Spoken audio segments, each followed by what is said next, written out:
sera perpendiculaire à la surface réfléchissante. Donc ici c'est la normale, donc c'est perpendiculaire là, on a la normale qui est là. Et cet angle, c'est l'angle d'incidence I. La réflexion maintenant, la loi de réflexion obéit à quoi? Obéit au fait que l'angle d'incidence I est égal à l'angle de réflexion, donc R. Donc du coup, I est égal à R. Et selon la loi de Descartes, la loi de réfraction de Descartes, quand on parle de réfraction, alors l'angle d'incidence peut traverser maintenant la surface. Donc, si j'ai peut-être cette surface-là,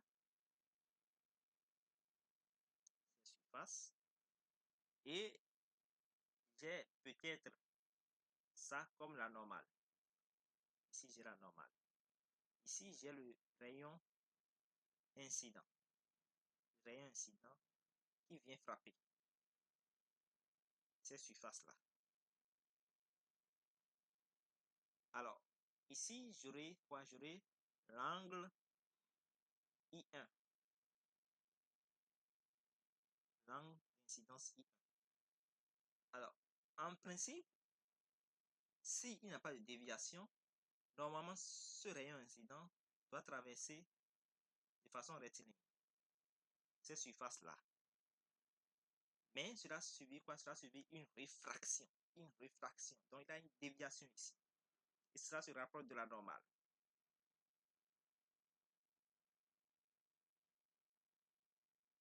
Cela se rapproche de la normale. Donc, l'angle qui est ici, c'est l'angle I2, angle de réfraction. Et les deux angles doivent être déterminés par rapport à la normale. Si je suppose que ce premier milieu qui est en haut, ce milieu qui est en haut, a pour indice N1 et le milieu qui est en bas a pour indice N2, alors N1 sinus I1 est égal à N2 sinus I2. Parlons de la dernière notion relative aux lentilles minces. Au moins, vous avez étudié les lentilles minces en classe du 3e. Donc, si nous prenons, par exemple, l'axe optique principal et en plaçant un objet droit AB devant notre lentille mince de centre O, on doit constater quoi? Qu'il y a un rayon qui vient frapper notre lentille. Ici, nous avons les deux distances focales. Ici. Donc, ce rayon doit dévier en passant par le foyer image F'. Le rayon qui passe par le centre optique O ne doit pas subir de déviation. Et donc, ici, nous aurons quoi? Nous aurons directement l'image A'B' qui se forme sur l'écran. Et si nous supposons que la distance objet-lentille est P, la distance lentille-image est P', et la distance OF est égale à la distance OF', qui est égale à petit f, alors on aura cette relation-là de conjugation de Descartes qui dit 1 sur f est égal à 1 sur p plus 1 sur p'. Cette relation-là doit être étudiée autrement en cas de terminale. En cas de troisième, nous ne tenons pas compte de certaines notions que je ne vais pas utiliser pour le moment. Donc, je tiens quand même à vous rappeler cette relation par rapport aux lentilles minces. Parlons à présent de la thermodynamique. En thermodynamique, en cas de première, vous avez étudié au moins l'équation d'état de gaz parfait. Cette équation suppose quoi? Suppose que si je prends un environnement dans lequel j'ai peut-être une quantité de matière N, d'un gaz, ça peut être l'oxygène, et la pression ici est P, le volume est V, la température est T. Ce système est caractérisé par une loi qu'on appelle l'équation d'état de gaz parfait. PV est égal à nRT. R, c'est la constante de gaz parfait. On peut essayer de faire des transformations simples sur ce système. Si la transformation s'effectue à température constante, autrement dit si la température ne varie pas, dans ce cas, on parle de quoi? On parle de transformation isotherme. Et si nous prenons deux états, je suppose que le premier état, 1, est caractérisé par une pression P1, un volume V1, une température T1. Le nombre de moles ici, c'est N.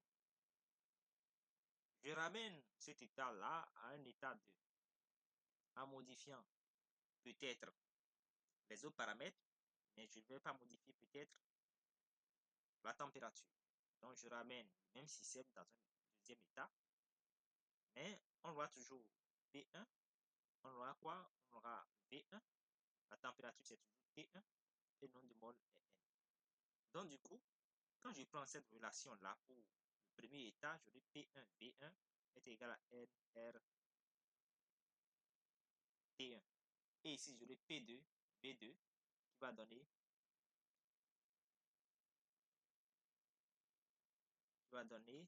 NRT2. Étant donné T2, or T2 égale à T1, je suis la transformation d'une transformation isotherme. Donc du coup, j'ai NRT1, NRT1. Donc je peux dire que P1, V1, P1, V1 est égal à P2, V2. Et c'est de là qu'on a déduit quoi? Pour une transformation isotherme, PV est égal à une constante. Pour une transformation isobare, quand on parle de transformation isobare, c'est une transformation qui s'effectue à pression constante. Donc la pression ne varie pas. Donc du coup, si la pression ne varie pas, vous pouvez manipuler autrement votre expression. Donc, dans ce cas-là, qu'est-ce que j'aurai? J'aurai quoi? J'aurai, si je fais le rapport entre les deux, j'aurai P V1 égale à NRT1. Mais ici, la température change. La température ne sera plus T1, mais ça sera T2. Donc, je vais faire sur PV2 et ici, j'aurai NRT2. La température change. La pression ne change pas ici. C'est une transformation isobare. Donc, j'aurai ça. Je vais simplifier aussi des NR. Et du coup, il me reste quoi? Il me reste V1 sur V2 égale à T1 sur T2. Donc, je peux tirer une conclusion. Laquelle? Je peux dire quoi? Je peux dire que V1 sur T1 est égal à quoi? V2 sur T2. Donc, du coup, pour une transformation isobare, on peut garder en tête que V divisé par quoi? Divisé par la température est une constante. Donc, V divisé par la température est une constante. Pour une transformation isocore, on va faire la même chose. Si c'est isocore, c'est à volume constant. Donc, dans ce cas, on aura quoi? On aura P1V égale à NRT1. Divisé par quoi? P2V. Comme c'est isocore, le volume ne change pas. Sur NRT2. Je simplifie les